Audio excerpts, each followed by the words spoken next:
20 years I've had this. It makes it impossible to purchase anything over the phone or to set up any accounts. Nightmare. Can I just start by saying that I don't accept many invitations to go on podcasts?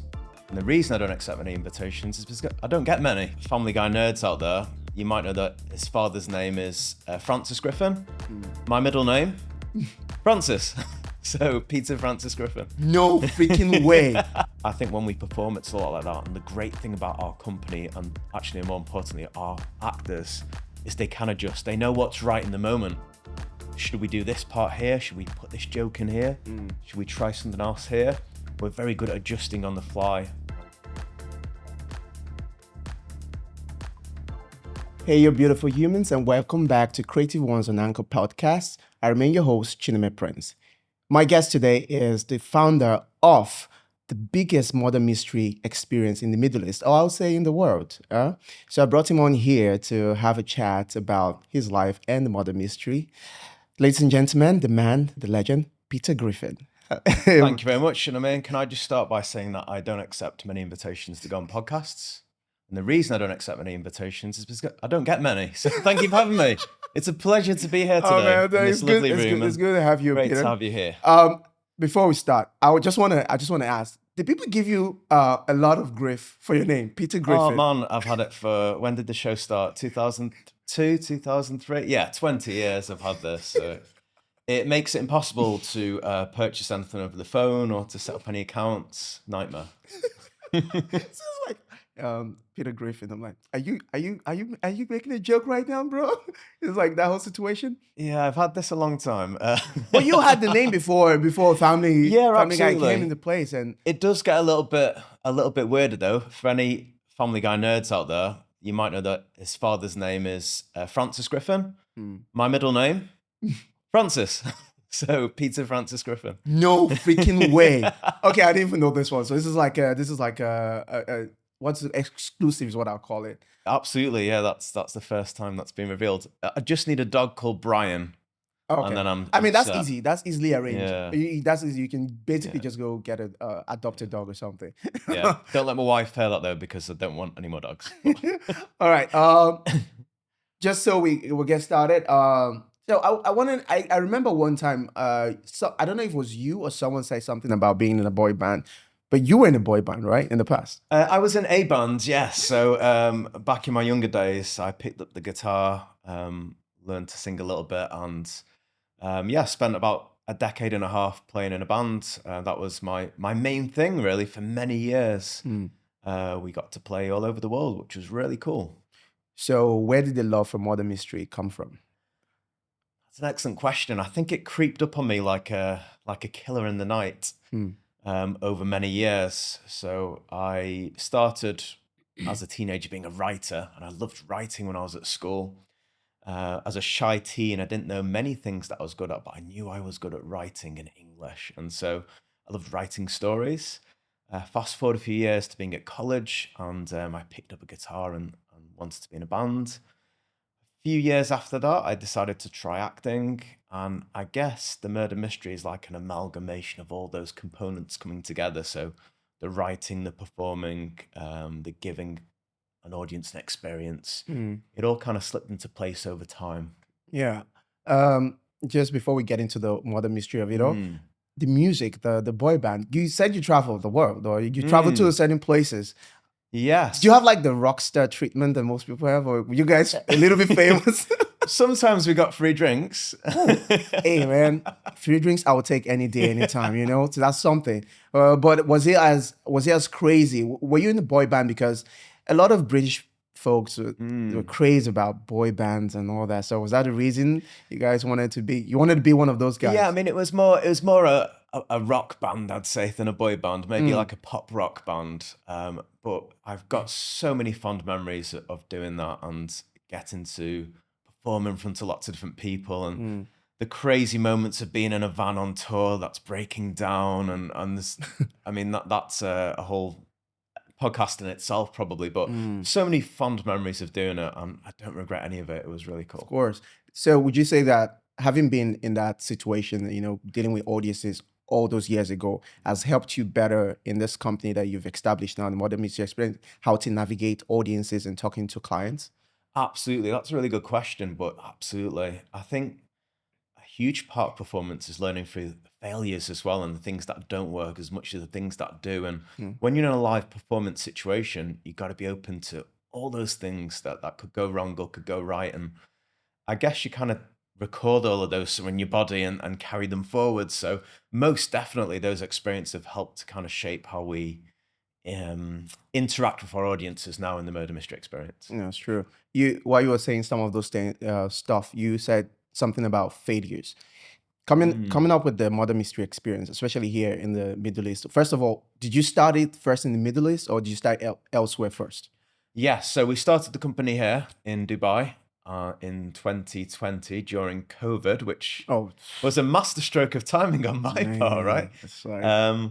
So we started at the hardest possible time and somehow kept it going, which is amazing. And we grew it from there. But we started over here, yes. So how'd you get about getting actors back then? Because it's 2020. I mean, I think you recently moved to the UAE back then, or was it? Yeah, so we started auditioning whilst I was still in England, and we did some Zoom auditions. We put out a general call through social media, and that's where we got our first wave of actors in.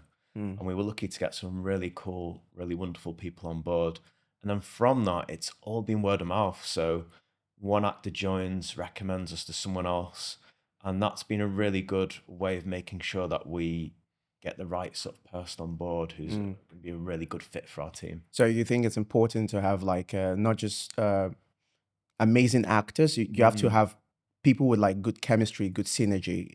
That's because that, from what I get, it's like that's how the company works. Absolutely. So a friend recommends a friend. So basically everyone is good with each other. You have a good relationship. Absolutely, yeah. I mean, being a great person is almost more important than being a great actor, I think, because the energy you bring then is kind of what makes what we do so unique. Every show is like a cocktail of different ingredients created by the different performers we've got on it. And that's because we're all wonderful people and they can all get along and produce something really cool. I wasn't exaggerating when I said it's the biggest murder mystery experience here in the Middle East. But do you think it's that way around the world right now? Do you think it's the biggest thing in the world right now? I think we've got a way to grow. I think in the UAE we do a fantastic job. I think we have an equally brilliant team in the UK. But there's lots of other companies out there, which is great. Lots of really good companies out there. And we've got a lot to learn and grow still. But the vision is that eventually we will be worldwide and our performers can bring these experiences to guests all over the world. You're writing, you said earlier that you've always known that you're a good writer. Now you write for all the scripts for the murder mystery shows. What's the process that goes into that? Like, what are the inspiration? What do you see? And then you say, oh, this would make a very wonderful plot line for one of the shows. The process usually starts with a bottle of wine and sat next to a pool or a beach somewhere. And just, no, really, it's just having time on my own to think about it. And maybe it's what someone else says.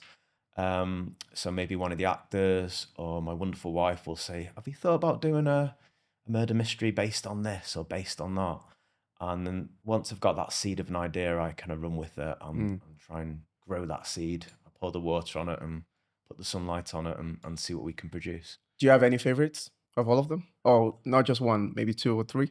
I think I've always got to be thankful for the Hollywood movie experience, just because that one has really allowed the business to make it. I think Hollywood movie is our most popular plot. We've done this to hundreds of audiences, thousands of people now, loads of different scenarios and settings. And that show has really just given the company the lifeline it needed to grow. So I have, even if it's not my favorite, I have to be respectful to that script and what it's kind of given our team. Do you think it's important for like sensation for this plot? You know, there in the shows there's a lot of slapping, pouring water, fighting. Do you think it's important to put stuff like that for the audience? Do you think the audience need that to stay entertained? It's a really good question. I think I put it in because I quite like it, but and I think it gets a very visceral reaction from the audience. Yeah. So when there's a slap or there's water or there's something that the audience don't expect from your regular theatrical performance, it gets a moment, which I think is really cool. So I do quite like it, but I'm always open to whatever's right on the day for the show.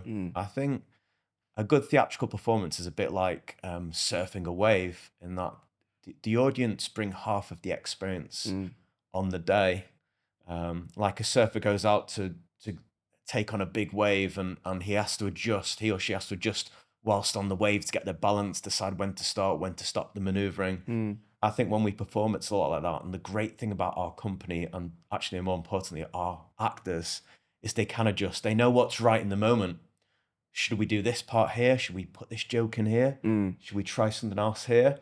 We're very good at adjusting on the fly. And I think that's what makes it so special.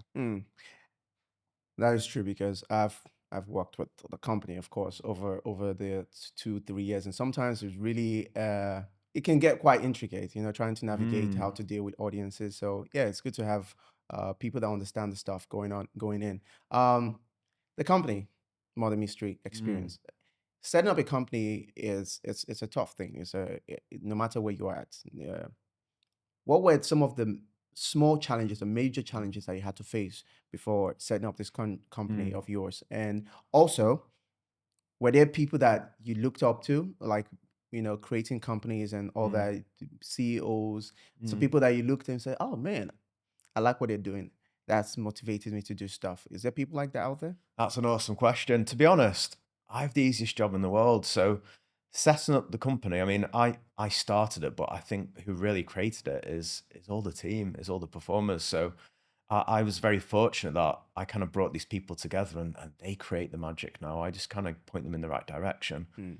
In terms of who I look up to, really my team. I'm just so like, what quickly became apparent when I started the company was that I was doing it for the team. I thought at first I'd be doing it for me, and this will be something I want to do to showcase my skills. But very quickly became apparent that what I'm doing is creating something for these guys, because they're fantastic. So I don't so much look up, I'd say, in creating it, but more look sideways and look at who I'm creating it for and trying to do something different that way.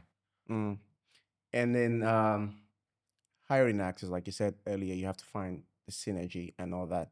Has there been an instance where there's been someone who you thought worked well with a gang, and then you realize, oh, maybe not? Has there been an instance like that? And then what'd you do afterwards? Yeah, it's very interesting. We've been very fortunate. I should point out that most of the team we've had have been brilliant. But it's very interesting in that being a great actor or coming from a certain background doesn't necessarily make it the right fit for you. It's all the other qualities, like being able to work in a team, being great at improv, being able to stand in front of people and improvise, all those things. So there've been a few people who maybe haven't fit quite as well. We just haven't. We're more focused on the people who can build. Oh, we've tried to grow those performers as well.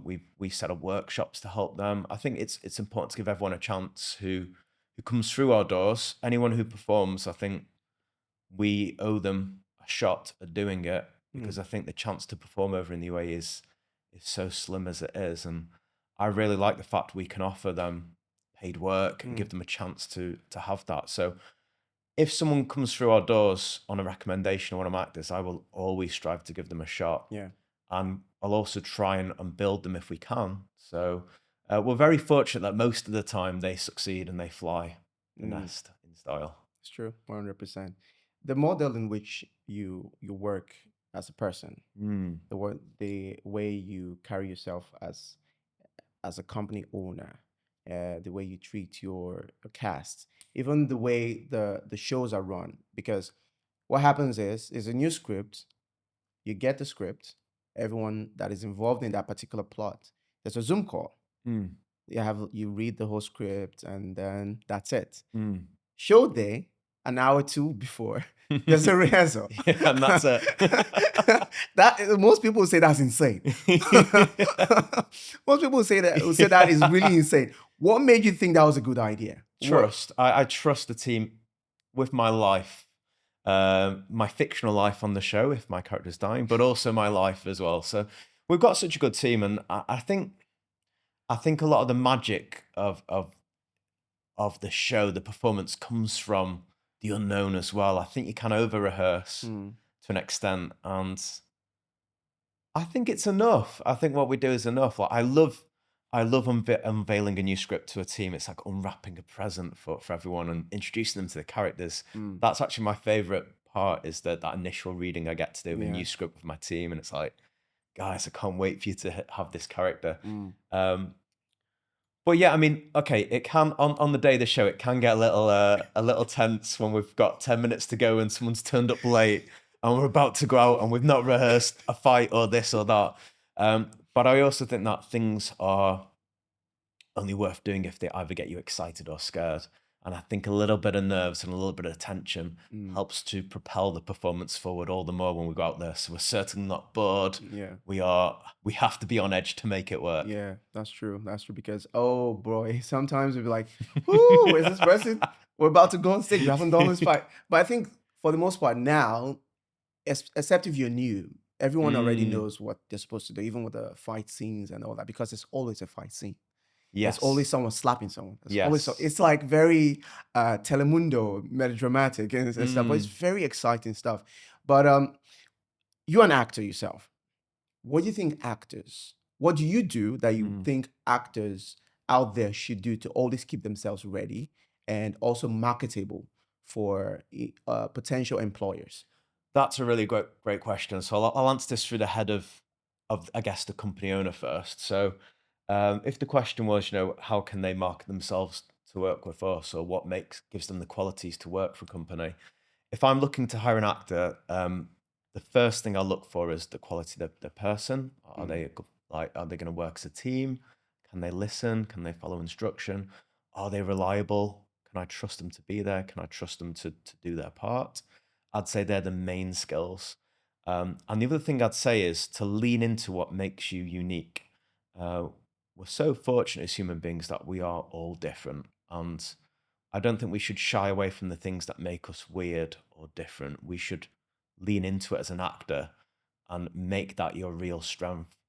So if there's something you're particularly good at or particularly bad at, lean into it. Like I am probably the worst dancer on planet Earth, undoubtedly. So that's one of the reasons why we have a show where we have to get up and dance as a character, because I can lean into that and I look so stupid and ridiculous that I know it will be funny. So I think lean into your strengths and your weaknesses, know what they are, lean into them as an actor. And I think that's a really good way of marketing yourself, make yourself different from everyone else that's out there. That's good, man. That's actually very sound advice. The murder mystery scene in the past couple of years has kind of expanded a lot. And do you think the company, your company, you and the actors, has had any kind of influence of that happening? Because a lot of people want to do murder mystery events now. That means more work for actors, more work for dancers. Do you think that you've sort of helped out in any way, that the company has helped out in any way to make sure that's become a reality, that more actors are getting hired? Is that something that's also important to you, making sure that there are more artists getting hired? Because here in the UAE, it can be tough being a full-time performer. But is that something that's important? Is that something that was on your mind when you were starting out? I certainly wanted to create a platform for actors to get work, not just through murder mysteries, but a platform where we can be seen as recognized as a company of great performers and actors who are reliable, who can be booked, who can perform on different shows. So that for me was super important and becomes more important as time goes on, because the people who I get to work with on a daily basis, people I care about daily, these are great performers, actors and friends, and I want to see them get as much work as they can. So yes, that's absolutely one of our objectives, is to create more opportunities. And I think word of mouth is a wonderful tool. Like we don't do any marketing outside of word of mouth. Yes, we have some social media, but we don't do advertising really. So I think our actors, our team, and our previous guests are the ones who help to spread the word and say, look, murder mystery is this super fun experience you can do. And yeah, I think we're definitely partly responsible for that, and I'm super proud that we've done that. Also, it goes to say like how you represent yourself as a person, not just as a performer. You have a good product, right? The way you market it, the way you put it out there, the way it leaves people feeling, that's important. The way you as a person leave people feeling like you're working with someone. You said the company works a lot with word of mouth. That's because you leave an exciting feeling with your audience.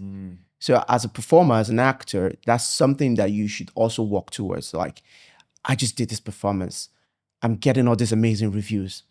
Wow. It helps you build yourself in any career that you choose. But looking to the future now, what do you hope for the company? Not just the company, what do you hope for yourself as an actor, writer, for the company, for your actors, and for the scene in general, modern mystery and just like creativity? I guess let's start with me then. I'm quite happy to just eventually be a writer and a producer and a creator. I love acting and performing, but we've got so many people in the company who are 20 times better than me, and I'm really okay with that. I'm really happy with that. So for me, I want to be able to step back and just create new shows, create new experiences, create new opportunities for the team. I'd like the company to continue to grow so we can offer more and more of these experiences to guests. But most importantly, I want to see all of our team kind of go on to just be fantastic in the world, acting not just on the murder mystery, but to hopefully this is the platform they need to go on to be TV stars, film stars, big theatre performers, and we'll always be like the parent company who are there to help support them on their way up. That's a very exciting dream you have there. I want to try a trick that we do. Not a trick, it's more of like an acting thing that we do. Let's do it. Okay, so we're going to try to build a story. We're going to try to build a story. I don't know, maybe give me maybe a theme or something. Give me a theme. Okay, theme is hospital. Okay, all right, so hospital. Okay, so we're going to try to make sentences. I'll start. You go back and forth, and then we'll figure out a story at the end. Okay. Okay, so theme is hospital. All right, let's go. So I woke up at the hospital last night, and I wondered where it was. The only reason I knew it was a hospital is because I saw the people with the white scrubs, but I had no idea who I was. Then I started to wonder, what's going on? What's going on here? Can someone help me? And then as I'm yelling out there, a nurse walks up to me and she's like, "Sir, you need to relax. You need to calm down. What's going on?" I was like, "Help me. Where am I? Who am I? How did I get here?" She says, "Sir, you've been in an accident." Accident? How? Why? Was anyone with me? She said, "No, sir. We're trying to figure out your family. You had no ID on you, so we're trying to figure out what to do." And then she left. And there I was, just staring at the ceiling, trying to figure it out. And then it occurred to me, what if no one comes to claim me? What am I going to do with the rest of my life now? And as that thought crept in, I just fell into a deep sleep. My eyes opened. Turns out I was in a coma all this while. Awesome, man. I love that.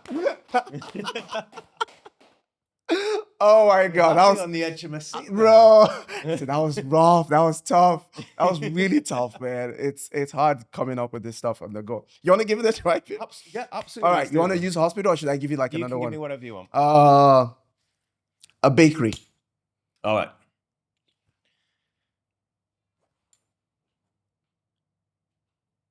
There was something different for John that day at the bakery. And if you'd asked him at 8 a.m. in the morning what that thing was, he probably couldn't tell you. Not even by 9 a.m. But by 10 a.m., he knew something wasn't quite right. It started off with just a few beads of sweat rolling down his brow. That must have been around 9 a.m.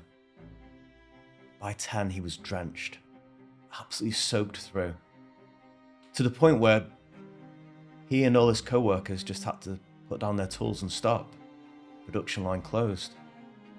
It wasn't just hot, it was scorching, sweltering, blistering heat. They didn't know where it was coming from. How in the last hour had it gone from a seemingly normal day to so hot? It was then that they decided to look outside. They stepped outside and looked up to the sky. And that's when he noticed it. It was nearer. Somehow, the sun was nearer, closer. Not hugely so, but definitely bigger in the sky, brighter somehow. John checked his phone. He wanted to see if anyone else had noticed this, was talking about this, and sure enough, social media was flooded with stories and posts. What was happening? Why was it so bright? Why was it so hot? What was happening? Posts from around the world, fires starting in forests. The sun was definitely nearer. Or was it that the earth had moved closer? Then his phone rang, and it was his wife. She said, "Gotta come home, John. Come home at once." I like where you went with Part that. one. I like where you went with that. Good job. I don't know where it's going, but Yeah, hey man, that was the whole point. You know, try to make something out of thin air. But Yeah. like, thank you, Peter, for doing that. Our Thank you pleasure. for showing up, man. It's like I'm. thank really you for glad- having me. Genuinely, it's course, and man, of course. it's I'm blessed to be here, but also to have you in our team. You know, it's great. You are one of the greatest talents in the UAE. Singer, dancer, actor. Not many people can do all three, man. Oh man, I appreciate that, man. Thank you very much. Before we leave, I know you've talked on this in the conversation, but I just wanted last words. People out there trying to, get into start this business because it's hard to start a business. You might have an idea, but it's really hard to start a business and actually for this business to succeed. Any words of advice that you possibly throw that to them? Yeah, I'd say, having done this for years now, my biggest piece of advice if you're looking to start a business or a project or a dream is to make sure that you love it. Because if you don't, it won't succeed. You've got to be prepared to give everything. There's going to be lots of days when it doesn't go right. But if you absolutely love it, then it will never feel like work. Whoosh. If you absolutely love it, they will never feel like work. Ladies and gentlemen, I'm just going to end it there. Thank you, Peter, for coming. Thank you very And much. With that, we've come to the end of this episode. Make sure to check out Anqor Podcast on YouTube, Instagram, and follow us because we're dropping episodes every week, bro. Till next time, peace out.